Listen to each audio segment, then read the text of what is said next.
Let's cover the push-up. This is one of my favorite upper body movements to do because it works all of the muscles of the upper body and the core. I'm going to show you a traditional push-up, and then we'll talk about common mistakes, ways to make it easier, and ways to make it harder. So I'm going to show you the front-facing view first, and then you're going to be able to see a little bit more about the core activation and mistakes when I'm doing the side view. So for a regular push-up, you start in a plank position. You want to have your core tight. Your hands are a little bit wider than shoulders. You're going down and up. You're inhaling, going down, exhaling, going up. When you're going down, your shoulder blades are coming together in the back so that you're actually engaging those back muscles. So let's look at that from the side. And I want you to pay close attention to how my stomach isn't sagging down, but I'm actually keeping it up. The best cue that I've heard for this, and for planks in general, is to pretend like someone's about to punch you in the gut. And when you feel that punching in the gut feeling, you naturally tighten up those core muscles. So let's take a look at the side view of the push-up. I also engage my glutes in this one, like this. So this is incorrect. Any arching in the low back is incorrect. This is incorrect. Any like rounding of the upper back is incorrect. We want a nice flat back. My core is in. I'm pretending like someone's going to punch me in the gut.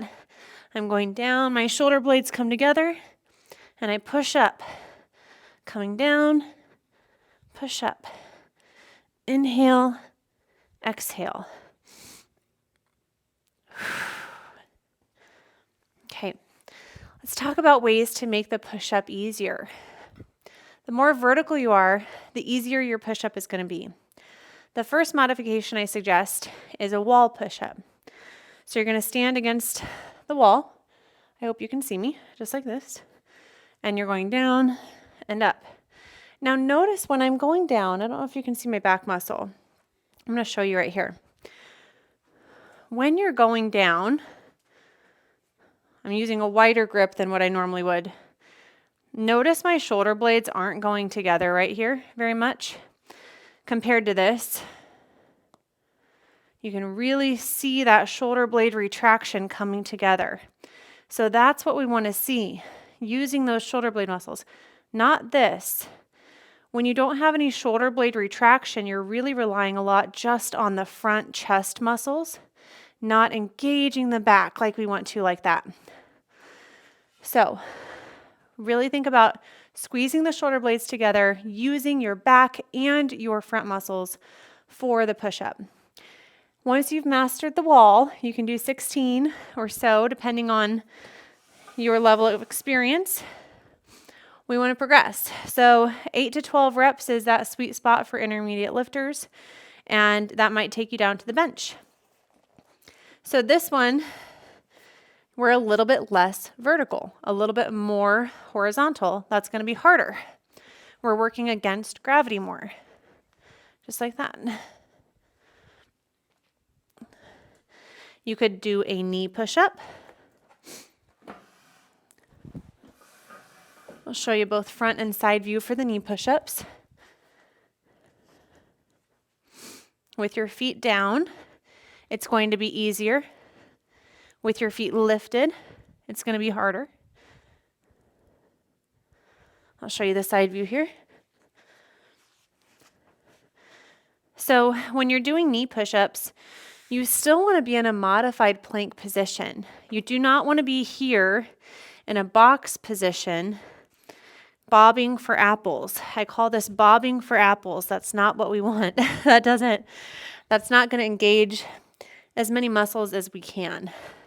So drop the hips, engage the core, go down, up, down, up.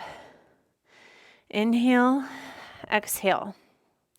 Now, bringing the feet up is going to make it a little bit harder. Down and up. Okay. So from there, the next level up from on your knees with feet up is a regular push-up, just like what I showed you at the beginning. But if you want to go harder than a regular push-up, now we're going to work even more against gravity at an incline. So this bench is a little bit high, but we'll see how I can do. I've also done push-ups on an exercise ball, like with my feet or my hips on the ball. I love that one. I've done push-ups where I've inverted a BOSU ball, which is like that blue ball with the black bottom at the gym. And it adds a little bit of, or it reduces the stability of the arm, so it makes it harder. It's kind of a fun challenge to do push-ups on the BOSU ball. But for this modification, we're gonna do this. So your feet are up, your core is tight, down and up. I'm gonna move my hands back a little bit. Inhale down.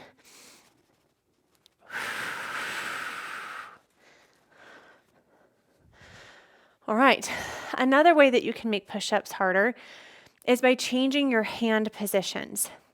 And there's two that I've done in the past that I enjoy. The first is diamonds, and then the second is a chaturanga push-up. So I'm going to show you those, and then I'm going to show you what to do if your wrists hurt with the push-up position. So the diamond push-up, you're going to put your hands in a diamond shape, just like that. I don't even know if I could do that on a regular, but I'll try. I might have to widen my hands a bit. It just uses different muscles.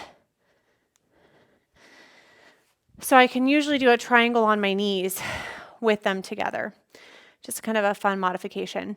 The next one is called a chaturanga push-up, and this one is hard. This one's a challenging one. It really works the back of your triceps.